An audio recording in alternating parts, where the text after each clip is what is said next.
Bismillahirrahmanirrahim. Assalamualaikum warahmatullahi wabarakatuh. Waalaikumsalam warahmatullahi wabarakatuh. Alhamdulillah, kita berjumpa kembali di kuliah Sejarah Peradaban Islam pertemuan yang ketiga pada program studi Psikologi Islam. Hari ini 10 Maret 2022 sesuai dengan RPS. Topik yang akan kita bicarakan adalah kondisi Arab sebelum datangnya agama Islam.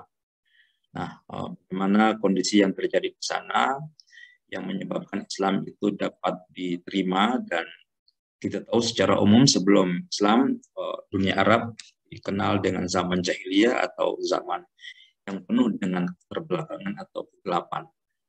Nah, pilihan Allah Subhanahu wa Ta'ala menurunkan Islam di tempat itu, saya pikir tentu punya pertimbangan yang sangat matang, ya. Bagaimana Islam sebagai rahmatan lil alamin itu dapat mengubah kebiasaan-kebiasaan yang tidak baik atau jahiliyah itu menjadi lebih baik, lebih beradab, kira-kira seperti itu. Untuk lebih jauh menjelaskan mengenai topik itu, saya akan coba menampilkan bahan paparan saya. Sudah kelihatan di layar.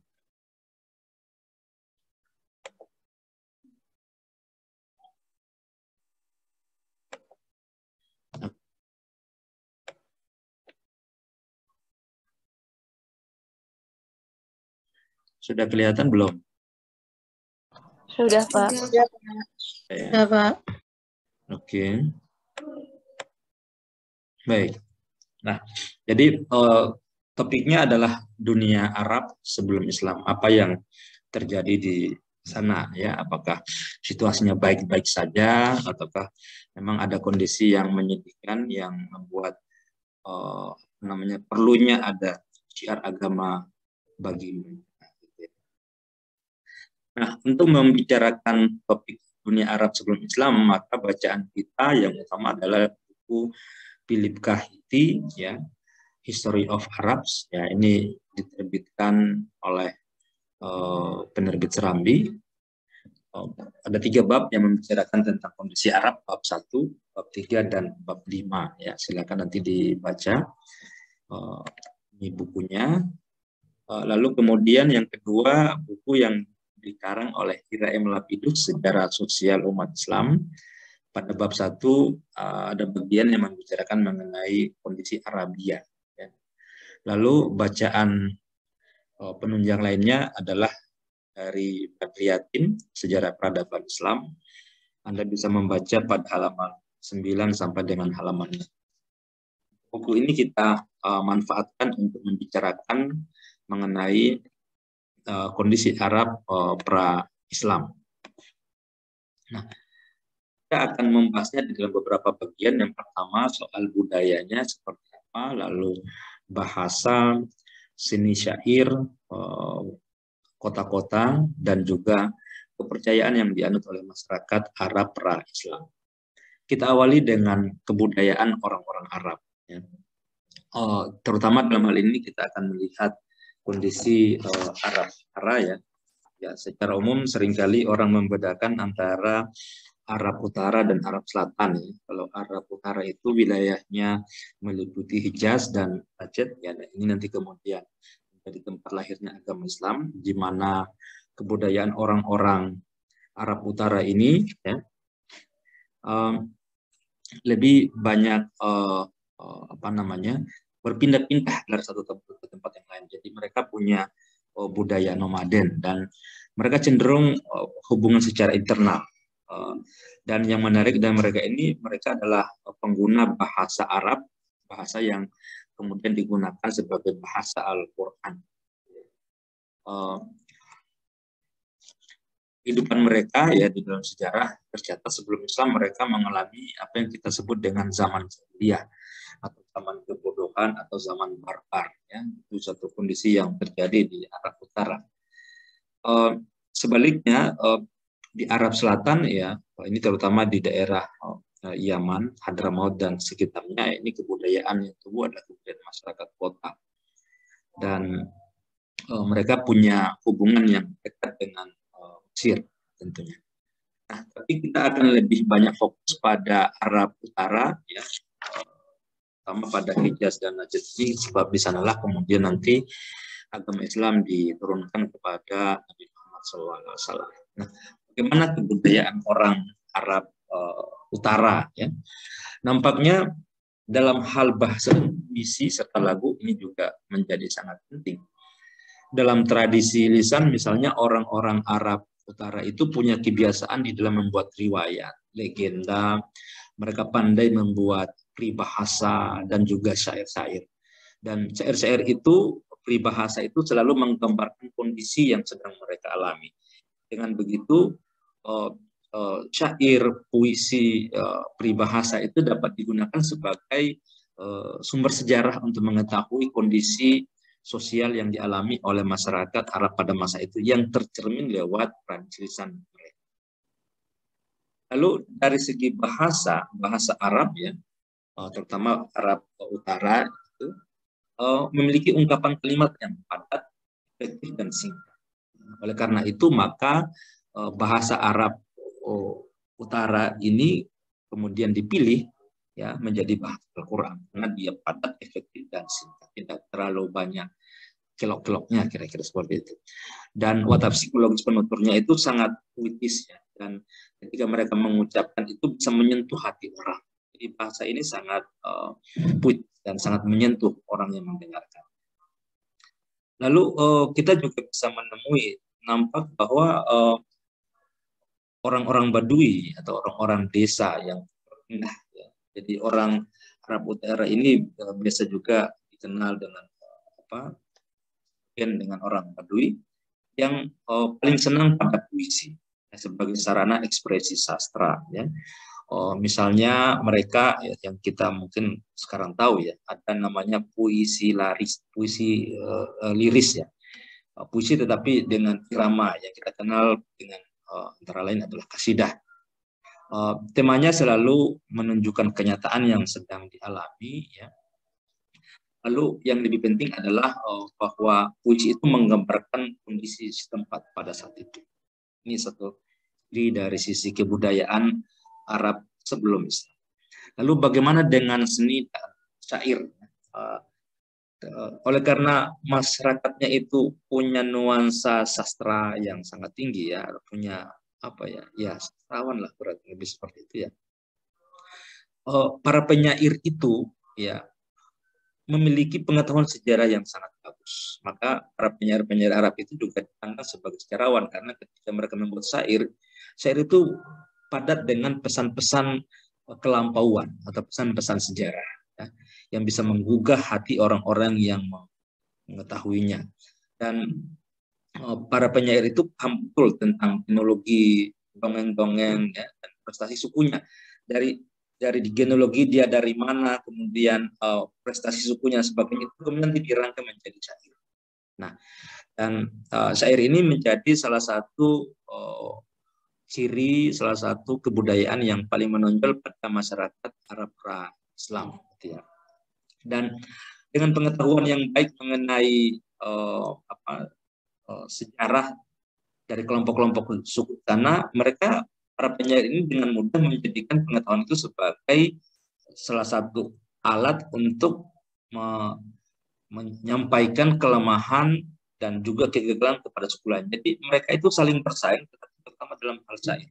Jadi syair-syair itu menggambarkan persaingan antara satu kelompok dan kelompok lain. Jadi setiap kelompok itu menampilkan tokohnya, menampilkan penyairnya. Jadi persaingan antara mereka itu sangat bergantung pada kemampuan bermain bersilat lidah, kira-kira, ya, dengan syair-syair. Nah, puisi-puisi kuno Arab itu sangat bernuansa historis, ya, sehingga seperti tadi saya katakan, untuk mengkaji masyarakat Arab kita bisa menggunakan puisi-puisi kuno itu karena ia selalu menggambarkan perkembangan sosial masyarakatnya. Dan singkatnya, puisi adalah catatan publik orang-orang Arab. Jadi ini menjadi catatan untuk oleh semua orang. Itulah cara orang Arab menjaga, melestarikan pengetahuan dan pengalaman mereka lewat puisi. Lalu dalam hal penanggalan, orang-orang Arab mengenal ada yang namanya Ayam al-Arab atau hari-hari Arab. Ini adalah waktu di mana terjadi permusuhan antara suku akibat sengketa hewan ternak, padang rumput, dan juga mata air. Mengapa mereka bersengketa soal hewan ternak? Ya karena mereka penduduknya sebagiannya adalah sebagai pengembala, dan pengembala itu harus mencari padang rumput dan mata air. Maka dalam aktivitas pengembalaan itu konflik-konflik ya atau sengketa atau pertempuran itu banyak terjadi oleh karena faktor hewan ternak, padang rumput, dan juga mata air. Dan penanggalan mereka pada akhirnya mengikuti fenomena itu. Nah, ini yang menarik. Nah, orang Arab itu mengenal kalender matahari atau Jamsiyah, di mana di dalam kalender ini mengenal 3 bulan pertama musim ya, ada Zulkaidah, ada Zulhijjah, dan Muharram. 3 bulan ini dipandang sebagai bulan damai. Jadi kendatipun orang Arab itu seringkali bersengketa, lalu kemudian berkonflik dan sebagainya, namun mereka menghormati 3 bulan ini, Zulkaidah, Zulhijjah, dan Muharram. Mereka semua memandang ini sebagai bulan damai. Maka pada 3 bulan inilah seringkali orang Arab mengadakan festival dan sekaligus aktivitas perdagangan. Nah, perlombaan atau kompetisi antara kelompok suku dengan para penyairnya inilah dipertontonkan pada saat acara-acara di 3 bulan. Nah, demikian juga dengan khusus orang-orang Yahudi, ya, mereka juga mengenal bulan-bulan berdamai. Ya. Tadi sama seperti orang Arab pada umumnya, dan itu dimanfaatkan untuk berniaga, berdagang. Nah, apa kepercayaan orang Badui? Ya?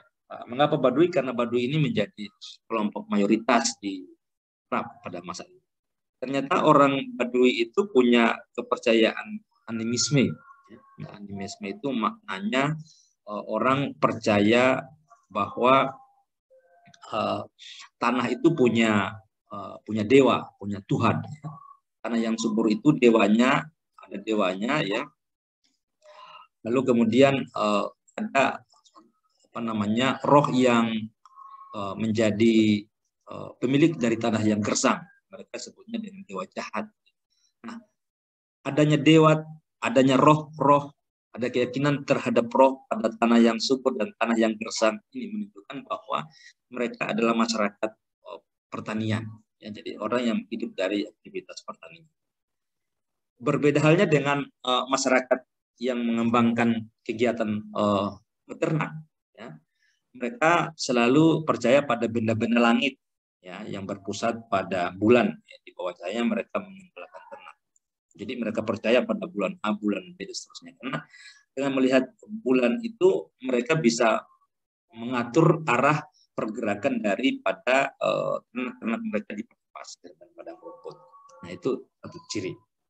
Nah, dan pada akhirnya orang-orang Badui ya percaya pada roh halus atau jin ya, yang sangat dimusuhi oleh manusia. Mereka percaya. Ini kepercayaan orang-orang Yahudi. Nah, bagaimana sebetulnya kebudayaan orang Yahudi yang menarik untuk kita cermati? Kita coba membuka buku yang dikarang oleh Ibnu Khaldun, Muqaddimah ya, yang sempat menjadi bahan bacaan pada pertemuan kita sebelumnya. Menurut Ibnu Khaldun, orang-orang Badui itu adalah kelompok alami ya, yang mengembara di padang pasir, memelihara ternak dan bertani. Ya alami karena mereka hidup di alam, ya, menggantungkan kehidupan mereka pada keadaan alam. Ya, itu. Lalu ternyata menurut Ibnu Khaldun, orang Badui itu adalah orang yang lebih tua daripada orang kota. Ya, jadi Badui itu sebetulnya adalah orang-orang desa. Ya, untuk membedakan ada orang kota. Orang desa ini atau orang Badui ini menurut Ibnu Khaldun itu jauh lebih tua. Namun mereka menghadapi kekerasan hidup yang lebih keras ya di dalam aktivitas mereka mengembara di tengah padang pasir ya, mendahului kelembutan hidup menetap. Jadi, kalau orang sudah menetap itu kan sudah lembut lah gaya hidupnya. Sebaliknya orang-orang Yahudi karena hidupnya di mengembara kemana-mana, kegiatan fisik itu menentukan ya, makanya mereka cenderung memiliki kekerasan, kira-kira. Namun orang-orang Yahudi meskipun keras pendiriannya, sikapnya, kata Ibnu Khaldun, mereka lebih mudah menjadi baik daripada penduduk kitab, karena jiwa mereka itu jiwa petualang, karena ketika bertemu dengan orang baik yang mereka menjadi sangat baik.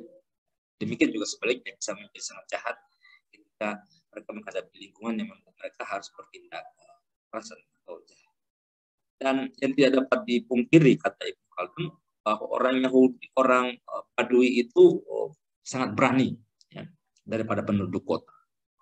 Mengapa orang Badui berani? Ya, karena memang mereka selalu diperhadapkan dengan kondisi Allah yang menuntut keberanian mereka. Berbeda dengan orang yang hidup di kota yang sudah tertib dan sudah aman, ya, sehingga keberanian atau kekuatan fisik itu tidak menjadi satu-satu hal yang menjadi prasyarat yang akan menentukan jalan hidup mereka.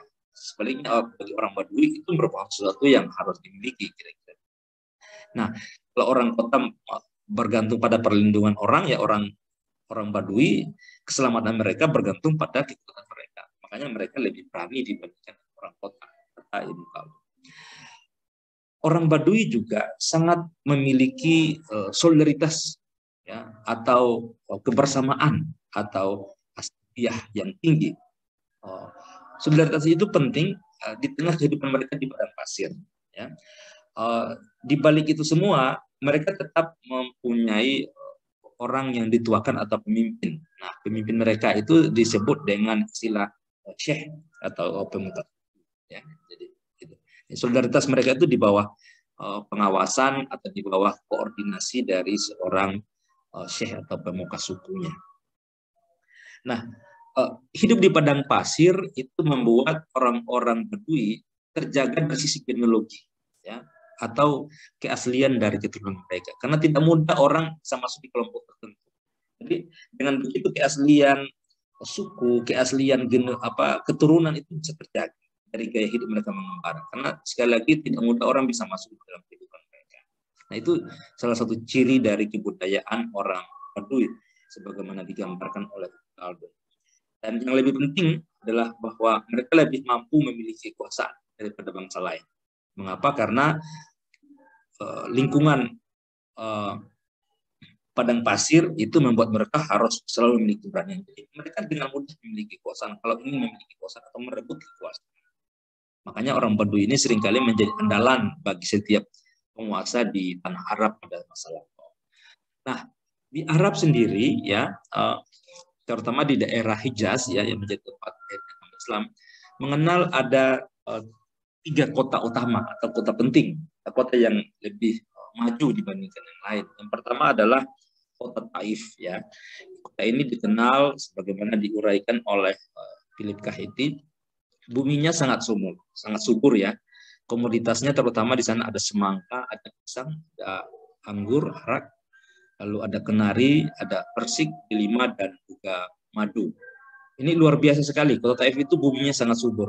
Bahkan di dalam catatan para penulis sejarah, kota itu digambarkan mendekati surga. Mendekati gambaran tentang surga tentunya. Jadi begitu buah-buahan itu buminya luar biasa sekali. Itulah kota Taif yang ada di Hijaz. Lalu kota yang kedua adalah kota Mekah. Nah, disinilah nanti akan turun. Mekah itu berasal dari bahasa Saba, ya, Makuraba, yang artinya tempat suci. Ya. Ini berada di sebelah selatan Hijaz.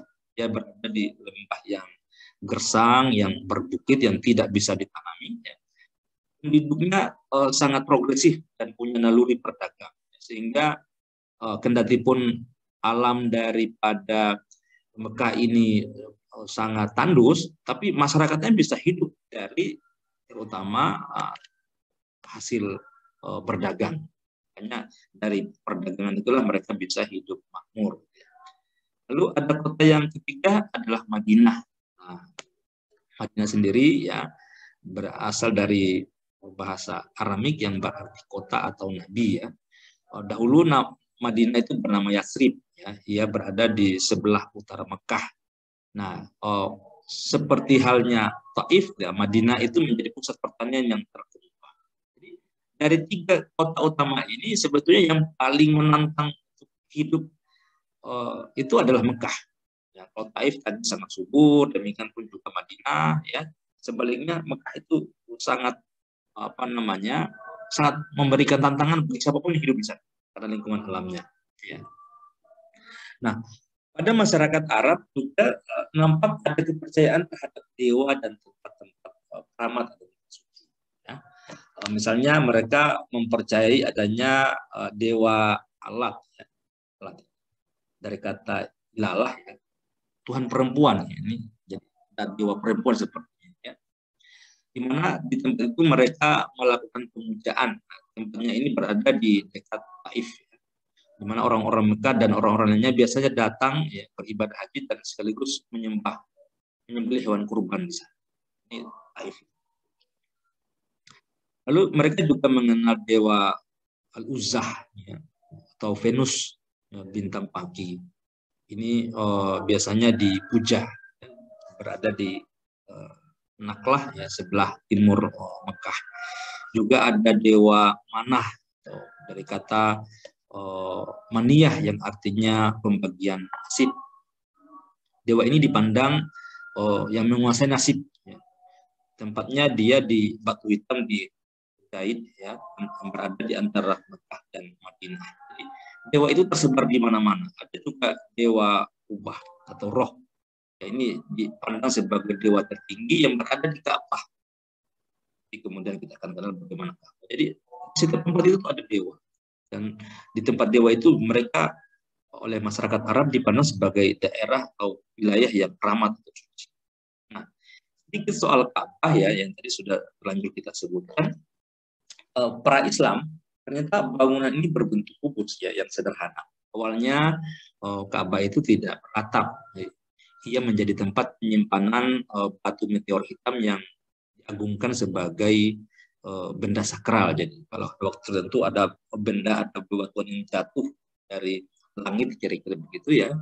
Nah, ketika jatuh, ya, dia berwarna hitam, lalu kemudian itu disimpanlah di sana, gitu, ya. Nah, Ka'bah ini ternyata bukanlah barang yang baru, ya, bangunan yang baru. Ternyata ada banyak generasi yang telah merintis pendirian Ka'bah. Yang pertama dalam sejarah, ya, setelah kemudian Nabi Adam, kemudian Ibrahim dan Ismail, ya. Lalu ada Bani Uza'ah, lalu kemudian suku Quraisy, turunan Ismail. Mereka inilah yang berjasa di dalam pendirian Ka'bah. Tentu Ka'bah di dalam prosesnya mengalami perkembangan-perkembangan, ya. Namun di antara proses itu yang mendapatkan kesan yang banyak adalah dari era Ismail, ya, di mana sempat mendapatkan batu hitam dari malaikat Jibril, lalu kemudian disempat di sebelah tenggara Ka'bah yang sekarang menjadi Hajar Aswad. Kalau orang menekan ibadah haji selalu berupaya untuk mencium Hajar Aswad. Ternyata itu adalah batu hitam yang diberikan oleh Jibril, ya, kepada Ismail ketika itu. Nah, dalam hal ketuhanan, orang Arab itu punya konsep tentang Tuhan, Allah, Al-Ilah atau Tuhan, ya. Ini dianggap sebagai yang Tuhan yang paling utama. Jadi mereka menyebut Allah, tapi mungkin Allah bukan dalam konsep Allah yang dikenal dalam Islam. Ini kondisi pra-Islam. Namun bukan satu-satunya. Jadi mereka punya Allah, tapi bukan Allahu Ahad, bukan Allah yang satu, tapi banyak Allah, atau Al-Ilah ataupun juga. Itulah konsep ketuhanan yang dikenal oleh orang-orang Arab. Lalu ada juga Allah. Jadi Allah dipandang sebagai pencipta, pemberi nikmat, wujud yang diseru saat tertimpa musibah. Jadi kalau orang Arab mengalami musibah, ya Allah, Allah, kira-kira gitu, ya, menurut catatan dari Philip Kahiti ini. Ternyata Allah juga itu sebetulnya adalah dewa bagi suku Quraisy. Jadi di antara banyak dewa, salah satu dewanya itu disebut dengan Allah. Itu satu konsep yang dikenal oleh masyarakat Arab pra-Islam. Nah, semua itu memberikan bekal pengetahuan nantinya untuk menjadi fondasi bagi kelahiran agama Islam. Agama Islam itu diturunkan oleh Allah lewat malaikat Jibril kepada Nabi Muhammad di Mekah. Dan kalau kita menyimak apa yang saya uraikan tadi, dengan jelas di sana bahwa memang ada praktek-praktek kebudayaan, kesenian. Ya, sorry ada gangguan nampaknya ya.